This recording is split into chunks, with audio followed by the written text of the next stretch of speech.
Welcome to the Backyard Professor Responds videos. Lou Elizondo was one of the four witnesses at the congressional hearings on UAP just a couple of days ago, and immediately afterward, he was interviewed. I want to share that interview with you with my commentary to let you know how he viewed these hearings and what is effectively, in his point of view, a win-win for America. Let's take a look at this while I get this up on my screen here. Interesting how people see things differently than we do. And it's fun to always hear from one of the witnesses, especially of Lou Elizondo's caliber.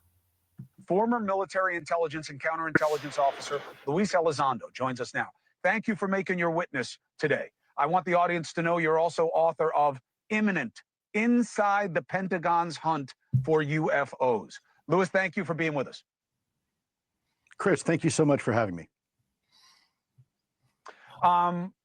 So were you worried about what you were going to say today? Yeah, absolutely. But I got to say, Chris, I think this was really a historic day for both Congress and for the American people. I think it was a win-win. This is now the second hearing on this topic that's been open to the public. And hopefully the public is now getting an understanding of how long our government has actually been involved in this topic, despite decades of denial. So, look, the pushback is they're no little green men. They don't have a spaceship from outside our solar system. All of these types of videos that I'm showing right now can be explained. Well, then what are they finding? This is what you did, and you're risking your reputation to come forward and speak what you say is the truth. So what do they know? Well, Chris, first of all, I'm risking more than my reputation. I'm risking my security clearance and my ability to even earn a living. So I think it's important to know that we have absolutely been able to confirm the existence of some sort of technology that has the ability to operate with anonymity within our controlled U.S. airspace, operate over our sensitive military installations, and possibly interfere with our nuclear equities. Now, if that's not a national security concern, I don't know what is. That's a good point here. But the nice thing is, what's happening is a win-win for America. This is the second of the hearings. Now, I've noticed an interesting phenomenon, and in watching the news coverage of this, I do believe all of the main media outlets have been at least covering this instead of all of just the YouTubers and the enthusiasts. I think mainstream media actually presented some stories and have been continually presenting stories, of which we are beginning to see on YouTube now, either little excerpts, 3 to 5 minute ones like this one, or otherwise. So it appears to me like the interest is broader this time on this, and I suspect it's because the cover-up and the Immaculate Constellation was at least broken through the surface, and people are wanting to know, what do you mean crash retrieval? What do you mean you're trying to make an alien spacecraft, etc.? More and more people are getting involved in this very interesting, remarkable phenomenon of our day. In that regard, the more people that hear about this, at least, and get their curiosity piqued, the better, as far as I'm concerned. So this is actually good news. Now, that's why they say, so, okay, yeah, it's some other country or it's some other concern or corporate concern on Earth, and that's why they don't tell us, because it's too dangerous. What do you say to that?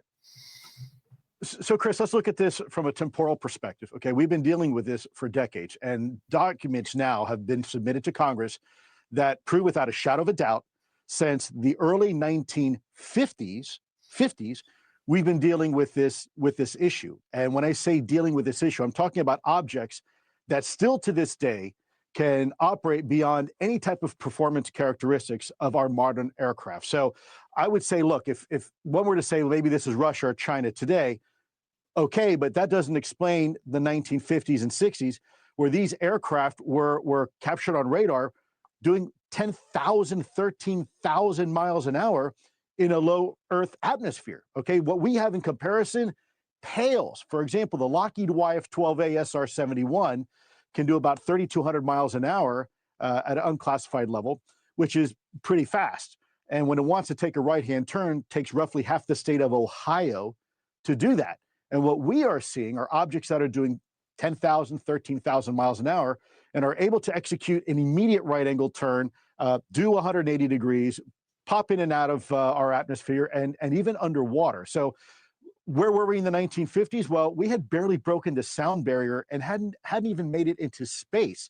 What other near-peer country even existed at that point that to this day can perform like that? The answer is we can't. And if there was a country that could do that, Chris, this would be the greatest intelligence failure this country has ever faced. I think this point is extremely interesting. When this was happening in the 1950s also, we didn't have anywhere near our own technology and they were reporting these types of UFO anomalies back then in the 1950s and 60s, 60, 70 years ago. They're still reporting the same anomalies and phenomena that is still acting the same way, but we have quadrupled, if not increased even further than that, our own technology, and we still can't even begin to keep up with them or compete with them. Now, his note here about an intelligence failure, if all of this is fake, is quite an interesting take as well. I think this is quite fun to hear. Even eclipsing that of 9/11 by an order of magnitude, because despite the billions of dollars we pour in investment into our intelligence community, not a single thread of intelligence over the last 7 decades has given us an indication that some adversary has developed this technology in secret and been able to deploy it effectively. And if they had it 7 decades ago, what would they be doing with it today? And nobody is. And that raises questions also. Mr. Elizondo, anytime you want to talk, anytime there are developments or there should be and there have not been, you have an open invitation. All right. That's pretty much the interview. And I'm glad it was kind of short and sweet, because I want to keep this short and sweet because we have so much information and research to be getting through and more studies to go through. So Lou Elizondo for the win-win for America, simply because many, many, many more news outlets are now viewing this story and airing the fact that the hearings occurred in Congress. And many, many more people are themselves becoming aware of this potential intelligence failure or a intelligence cover-up, in which case the more citizens we can get involved, the stronger we're going to be in the long run. So thanks for watching my BYP Responds. I will return as I find more. In the meantime, have a great day and be good, do well, have fun, work hard, and make lots of friends. The world's watching. Let's keep trucking.